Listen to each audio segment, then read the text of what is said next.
Hello, આપણે જે topic next discuss કરવાનો છે profession, meaning and features of the profession. Profession means કે કોઈ આપણે જે બિઝનેસ કરતા હોય, કોઈ સ્કિલ્સ બેઝડ ઉપર હોય અથવા તો કોઈ સર્વિસ પ્રોવાઈડ કરીએ છીએ, એ બધા જે સ્પેશિયલ સ્કિલ્સ બેઝડ ઉપર જે બિઝનેસ થતા હોય એને કહેવાય profession. For example CA, CS એ બધા બિઝનેસ છે એ કોના બેઝડ ઉપર થાય તો સીએની સ્કિલ્સ બેઝડ ઉપર થતા હોય છે, બરાબર છે. કોઈ આર્ટિસ્ટ છે, કોઈ સિંગર છે, એ બધા પ્રોફેશન તો આપણે ડિસ્કસ કરીએ. Meaning of profession. A profession is an occupation which needs specialized knowledge as also long and intensive preparation. તો એના માટે આપણે પહેલાથી પ્રિપરેશન કરવી પડે, બરાબર છે. આપણી પાસે સ્પેશિયલાઇઝ્ડ નોલેજ હોવું જોઈએ. જેમ કે કોઈ સિંગર છે તો એની પાસે સ્પેશિયલાઇઝ્ડ નોલેજ હોય, એની પાસે એ પ્રકારનું બધું નોલેજ હોય કે જેનાથી ગાઈ શકે, બરાબર છે. અથવા તો કોઈ સીએસ છે તો પોતાનું એનું વર્ક પર્ટિક્યુલર વર્ક પરફોર્મ કરવાનું છે તો એના માટે એને પ્રિપરેશન કરેલી હોય, એની પાસે સ્પેશિયલાઇઝ નોલેજ હોય છે કે નોર્મલ કોઈ પર્સન છે એની પાસે ન હોય. It generally requires formal education, chartered accountancy, cost accountancy, medicine, law and architecture are some examples of the professions. તો આ બધા એક્ઝામ્પલ્સ છે કે જેના માટે તમારે ફોર્મલ એજ્યુકેશન લેવું પડે, પ્રોફેશનલ એજ્યુકેશન છે લેવું પડે, જેનાથી તમને આ સ્પેશિયલાઇઝ નોલેજ છે ગેઇન થઈ શકે. નેક્સ્ટ છે ફીચર્સ ઓફ ધી પ્રોફેશન. પ્રોફેશનના 10 ફીચર્સ છે જે પહેલાં આપણે રીડ કરીએ પછી એમને ડિટેલ ડિસ્કસ કરશું. Great responsibility, accountability based on specialised theoretical knowledge, institutional preparation, autonomy, client rather than customers, direct working relationships, ethical constraint, merit based and capitalist morality. તો આ જે 10 ફીચર્સ છે જેને આપણે વન બાય વન એમને detail discuss કરીએ. First છે great responsibility. તો ગ્રેટ રિસ્પોન્સિબિલિટી ગ્રેટ કઈ રીતે કહી શકીએ તો જે પ્રોફેશનની અંદર આપણે છીએ, ફોર એક્ઝામ્પલ આપણે સીએની અંદર છીએ તો કોઈ વ્યક્તિ છે કે કોઈ ક્લાયન્ટ છે કે જેનું આપણે ઓડિટ કરેલું છે તો એના કાંઈ પણ ક્રાઇસિસ આવશે, એના કાંઈ પણ ફોલ્ટ આવશે, બરાબર છે. તો એ જે મેઇન બ્લેમ કોની ઉપર કરશે તો કે ઓડિટર છે એના સીએ છે એની ઉપર જ કરશે, તો એને રિસ્પોન્સિબિલિટી છે એ લેવી પડશે. Professionals deal in the matter of vital importance to their clients and are therefore entrusted with grave responsibility and obligations. તો એની રિસ્પોન્સિબિલિટી છે એ પણ ફૂલફિલ કરવી પડે. જો કાંઈ ભૂલ નહીં કરશે, કાંઈ એરર્સ થશે તો એના માટે કંપની છે એ બ્લેમ એના ઓડિટરને જ કરશે અથવા તો ગવર્મેન્ટ છે એ બ્લેમ કોને કરશે તો ઓડિટરને જ કરશે. તો એની રિસ્પોન્સિબિલિટી છે એ પણ એમને ફૂલફિલ કરવી પડશે. નેક્સ્ટ છે accountability. Professionals hold themselves ultimately accountable for the quality of their work with the client. તો એનું ક્લાયન્ટનું વર્ક કેવું છે એના માટે એને ઓડિટ કરવું પડે, એને અકાઉન્ટેબિલિટી કરવી પડે કે એનું એક કેવું વર્ક છે, એનું એક્યુરેસી કેવી છે, બરાબર છે. For example guarantees and or contractual provisions. તો એના માટે અલગ અલગ પ્રોવિઝન્સ છે ગવર્મેન્ટે બનાવેલી છે, અલગ અલગ સ્ટાન્ડર્ડ્સે બનાવેલી છે જે અકાઉન્ટેબિલિટી માટે આપણે એને ફોલો કરવાની છે. નેક્સ્ટ છે based on specialized theoretical knowledge. તો આપણે જે થિયરિટિકલ એન્ડ સ્પેશિયલાઇઝ્ડ નોલેજ છે એના બેઝડ ઉપર આપણે પ્રોફેશન્સ છે એ સ્ટાર્ટ કરેલું હોય છે. તો મેઇન છે એનો રોલ કોનો છે તો કે સ્પેશિયલાઇઝ્ડ નોલેજનો છે. ફોર એક્ઝામ્પલ તમે કોઈ લાઈવ શો કરવાનો છે જેની અંદર તમે અરિજીત સિંહને બોલાવેલો છે. હવે અરિજીત સિંહની કોઈ કારણસર છે એ નથી આવી શકે એમ, તો એની જગ્યાએ બીજા સિંગરને મોકલશે તો ચાલશે? તો ન ચાલે, બિકોઝ કે તમે લાઈવ શો કેના માટે કરેલો છે તો અરિજીત સિંહ માટે કરેલો છે. તો એ સ્પેશિયલાઇઝ નોલેજ છે એની પાસે છે તો એને કમ્પલસરી જ વ્યક્તિ આવવું પડે, બરાબર છે. તો એ થિયરિટિકલ નોલેજ અને સ્પેશિયલાઇઝ નોલેજ બેઝડ ઉપર છે. Professionals render specialized service based on theory, knowledge and skills that are most often peculiar to their profession and generally beyond the understanding and or capability of those outside of the profession. તો એ પ્રોફેશનની બહારના જે લોકો છે એ એના નોલેજની એને ન ખ્યાલ હોય એના માટે તો એ લોકોને અપોઇન્ટ કરેલા હોય.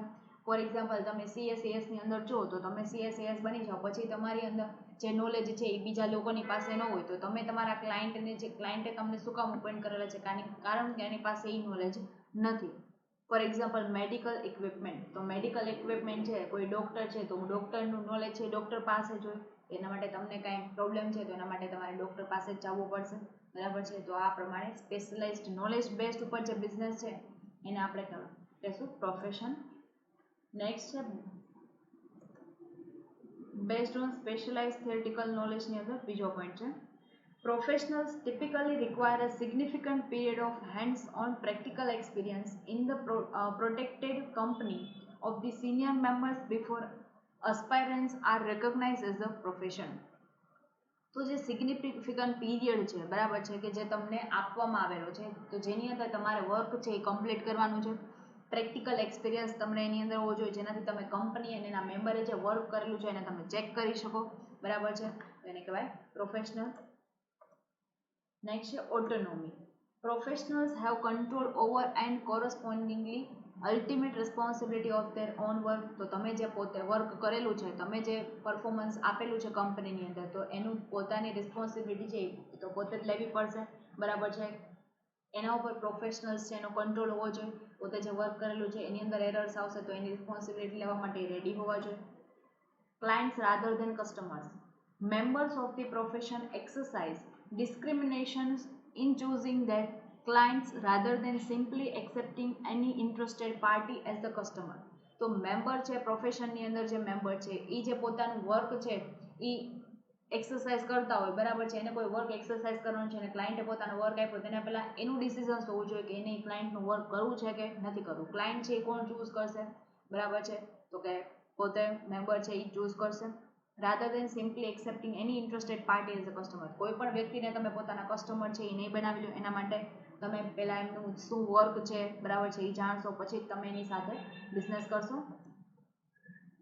Direct working relationships. જ્યારે તમે બિઝનેસની અંદર હોય એની અંદર શું હોય કે તમે જે કસ્ટમર આવે જે એ ગમે એ વસ્તુ એ લોકો એના પોતાનું જે મેટ્રસ હોય બરાબર છે બટ તમે કોઈ પણ કસ્ટમર આવે તમે પોતાની વસ્તુ તો છે એ સેલ કરશો જ. બટ પ્રોફેશનની અંદર છે એ શું કરે તો કે મેમ્બર્સ અને પ્રોફેશન છે એ ડિસાઇડ કરશે કે તમારી કંપની છે એનું વર્ક છે તમારે કરવું છે કે નથી કરવું. નેક્સ્ટ છે ડાયરેક્ટ વર્કિંગ રિલેશનશિપ્સ. તો રિલેશનશિપ્સ છે એ તમારા વર્કિંગ રિલેટેડ હશે. Professionals habitually work directly with their client rather than their intermediaries or proxies. તો એના બીજા જે લોકો છે એના એમ્પ્લોય થ્રુ છે એ વર્ક કરવાને બદલે એ પ્રોફેશનલની અંદર છે તમારે ડાયરેક્ટ ક્લાયન્ટ સાથે જ વર્ક કરવાનું છે બરાબર છે. તો લાઈવ શો કરવાનું છે તો તમે મેઇન કોની સાથે લીડ કરશો તો કે તમે અરિજીત સિંહ છે તો એની સાથે તમે લીડ કરશો. એના જે બીજા પ્રોક્સીસ છે ઇન્ટરમીડિયરી છે એની સાથે તમારે કોઈ ડીલ કરવાની નથી. મેઇન રિલેશનશિપ છે કોની સાથે થશે તો કે મેઇન જે વ્યક્તિ પરફોર્મ કરવાનું છે એ અને મેઇન જે લાઈવ કોન્ટેસ્ટ છે જે શો છે એ જેને અથવા તો જે સ્પોન્સર કરેલો છે એને બરાબર છે. નેક્સ્ટ છે ethical constraint. Professionals are bound to a code of conduct or ethics specific to the distinct profession and sometimes the individual. તો કોડ ઓફ કન્ડક્ટ છે એ બધા પ્રોફેશન્સનો અલગ અલગ હોય. જેમ કે લોયર છે તો એનો બ્લેક કોડ છે એનો પ્રોફેશનનું છે. ફોર એક્ઝામ્પલ તમે ડૉક્ટરને જુઓ તો વ્હાઇટ એનું જે છે એ વ્હાઇટ કોટ પહેરે એ એનું પ્રોફેશનનો કોડ ઓફ કન્ડક્ટ છે. તો બધા પ્રોફેશન્સ છે એના કોડ ઓફ કન્ડક્ટ છે એ અલગ અલગ હોય છે. નેક્સ્ટ છે merit based. In a profession, members achieve employment and success based on merit and correspondingly voluntary relationships rather than corrupted ideals such as a social principle, mandated support or extortion. For example, union members are not the professionals. તો જે union members હોય એ professionals નથી કારણ કે કોઈ સ્પેશિયલાઇઝડ skill based નથી. એના professionals ઉપર કોઈનું છે ઇન્ફ્લુઅન્સ નથી હોતું. એ પોતાની જાતે જ કસ્ટમર છે એ ચૂઝ કરશે. એની સક્સેસ છે એ પોતાના મેરિટ ઉપર કેવું પરફોર્મન્સ પોતે કરશે એના ઉપર એની સક્સેસ છે ડિપેન્ડ છે. લાસ્ટ છે કેપિટાલિસ્ટ morality. The responsibilities inherent to the practice of the profession are impossible to rationally maintain without a moral foundation that flows from the recognition of the singular right of the individual to his own life, along with all of its inherent and potential sovereign value, a concept that only capitalism recognizes, upholds and protects. તો કેપિટાલિસ્ટ morality કે પોતાનો business છે કે એના માટે કરે છે, professions છે ક્લાયન્ટ છે એની સાથે ડીલ પોતાની પ્રોફિટ માટે કરે છે બરાબર છે. બીજો કોઈ ફાઉન્ડેશન એનો બીજો કોઈ મોરલ નથી હોતો. પ્રોફિટ મેકિંગ મોરલ હોય છે અને જે પ્રકારનું વર્ક કરશે એ પ્રકારની એની રિસ્પોન્સિબિલિટીઝ જે આવશે બરાબર છે. જેટલું અર્ન કરશે એટલે એની રિસ્પોન્સિબિલિટી પણ ઇન્ક્રીઝ થશે. નેક્સ્ટ જે આપણો ટોપિક છે એ છે employment, meaning and features of the employment. તો એમ્પ્લોયમેન્ટનો મિનિંગ શું થાય? A person is said to be under employment when he work under an agreement or rules of the service and performs the work assign to him by the employer. તો તમે જે work છે એ કરો છો, employ જે એમ્પ્લોયરની અંડરમાં રહીને જે work કરશે, તો કોઈ વ્યક્તિએ કોઈ પર્ટિક્યુલર વર્ક માટે જે વ્યક્તિને અપોઇન્ટ કરેલા હોય એના ઉપર કંટ્રોલ, એનો ઇન્ફ્લુઅન્સ એની ઉપર હોય, તો એને કહેવાય એમ્પ્લોયમેન્ટ. કે જે એમ્પ્લોય રિલેશનશિપ છે એને આપણે એમ્પ્લોયર કહેશું. કે જે એમ્પ્લોયર આપણને વર્ક અસાઇન કરે, બરાબર છે, તો એઝ અ એમ્પ્લોયી જે છે વ્યક્તિ, એને એ વસ્તુ છે એ પરફોર્મ કરવી પડે as per the agreement and rules of the services. The remuneration of the such work is paid in a form of wages or salary and allowances. તો આપણે એમને જે એમ્પ્લોયર છે એનું જે વર્ક આપેલું છે, એમને અસાઇન કરેલું છે, એ વર્ક પરફોર્મ કરશે એમ્પ્લોય, એના બદલામાં એને મની કન્સિડરેશન શું મળશે? તો કે વેજીસ મળશે જો લેબર હશે તો, સેલરી એમ્પ્લોય હશે તો સેલરી, એન્ડ અલાવન્સીસ છે એમને આપવામાં આવશે રેમ્યુનરેશન તરીકે, સેલરી તરીકે.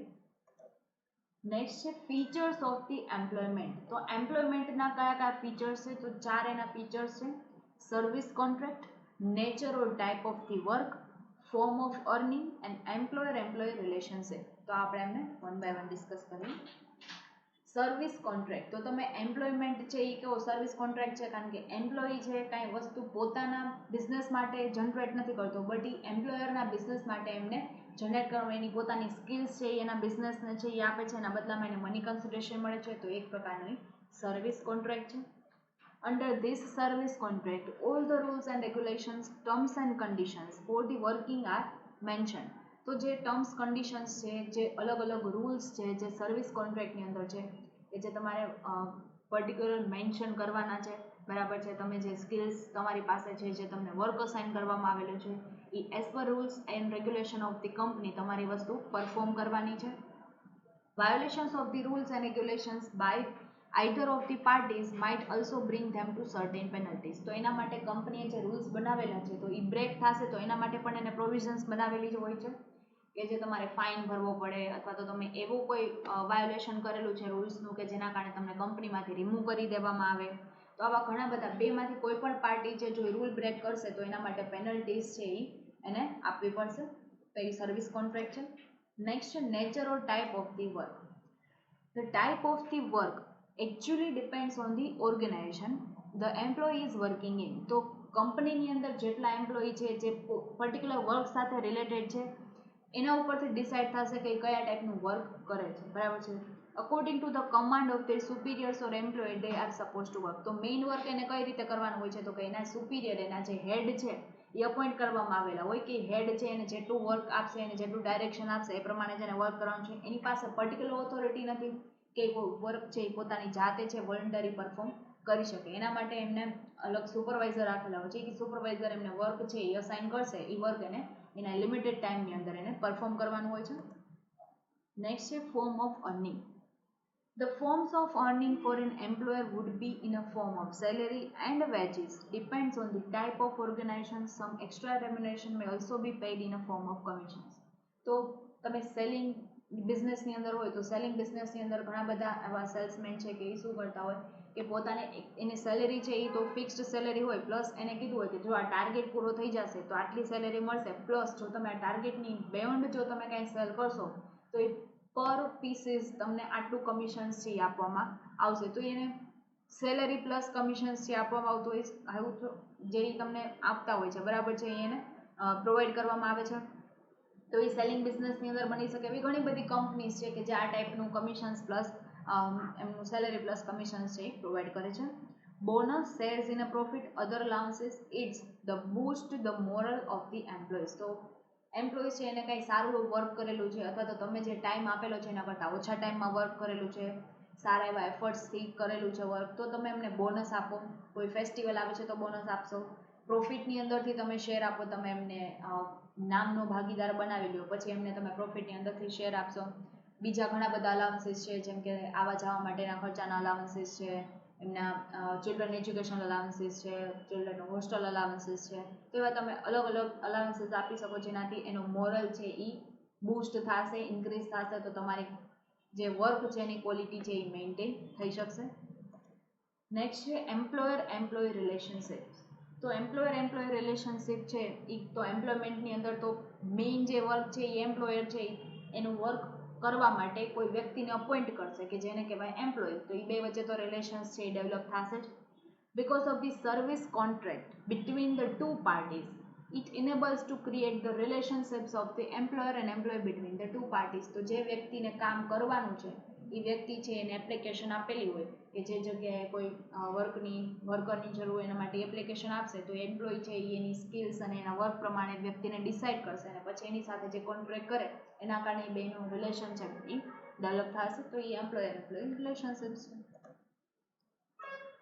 નેક્સ્ટ જે આપણે ટોપિક ડિસ્કસ કરવાનો છે વોકેશન. તો વોકેશન છે એ આપણે એનો મિનિંગ છે લર્ન કરીએ. Vocation, each and every person has got some natural talent, hobbies and of the aptitude. તો ઘણા બધા લોકો છે એનો નેચરલ ટેલેન્ટ, એના માટે એને પર્ટિક્યુલર કોઈ વર્ક કરવાની જરૂર નથી અથવા તો એવું કોઈ નોલેજ ગેઇન કરવાની જરૂર નથી. જેમ કે CS છે એવું શું છે, તો એના માટે તમે જ્યારે જૈનમાં હોય ત્યારથી તમને બધી વસ્તુ ન આવડતી હોય, નેચરલ ટેલેન્ટ નથી, એના માટે તમારે પર્ટિક્યુલર નોલેજ છે એ ગેઇન કરવું પડે, બરાબર છે, એના માટે તમારે એજ્યુકેશન લેવું પડે. બટ કોઈ સિંગર છે, કોઈ પેઇન્ટર છે, એના માટે એ લોકોનું નેચરલ ટેલેન્ટ હોય, બાળપણથી જ એ લોકોને આવું બધું આવડતું હોય, બરાબર છે. તો એ નેચરલ ટેલેન્ટ છે એને કહેવાય વોકેશન, બરાબર છે. તો એ હોબીઝ છે એની પોતાનો શોખ હોય, ઘણા બધા લોકો છે એ પેઇન્ટ કરતા હોય છે, ઘણા બધા લોકો છે એને અલગ અલગ વસ્તુ છે ક્રાફ્ટનું બનાવતા, આર્ટ એન્ડ ક્રાફ્ટ છે, તો એ બધી નેચરલ ટેલેન્ટ છે કે જેના કારણે એ લોકો છે અર્ન કરતા હોય છે. ઘણા બધા પેઇન્ટિંગ્સ છે લાખો કરોડોની અંદર સેલ થતા હોય છે, તો એનું વોકેશન છે. If a person converts or uses his talent to earn his livelihood, it is called as vocation. તો એ પોતાનો ટેલેન્ટ છે એને બિઝનેસની અંદર કન્વર્ટ કરશે કે પોતે માનો કે પેઇન્ટ કરે છે એની હોબી છે, બટ એ પેઇન્ટ છે એવું બનાવશે જેને પછી સેલ કરશે માર્કેટની અંદર, તો એક પ્રકારનો બિઝનેસ થયો, જે બિઝનેસને કહેવાય વોકેશન.